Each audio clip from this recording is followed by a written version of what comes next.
বন্দুকটো লাগে বন্দুক নহলে আপুনি সাউথ সালমাৰা মানকাছাৰত কেনেকে থাকিব বাগবৰত কেনেকে থাকিব আপোনালোকে তাতে গলে গম পাব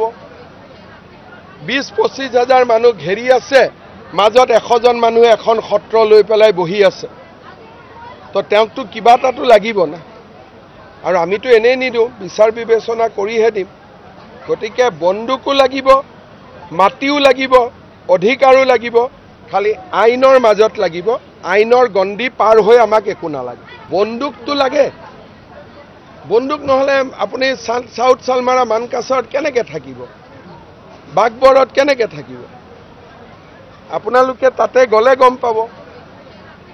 20-25 হাজাৰ মানুহ ঘেৰি আছে মাজত 100 জন মানুহে এখন সত্ৰ লৈ পেলাই বহি আছে তো তেওঁকটো কিবা এটাটো লাগিব না আৰু আমিতো এনেই নিদিও বিচাৰ বিবেচনা কৰিহে দিম গতিকে বন্দুকো লাগিব মাটিও লাগিব অধিকাৰো লাগিব খালি আইনৰ মাজত লাগিব আইনৰ গণ্ডি পাৰ হৈ আমাক একো নালাগে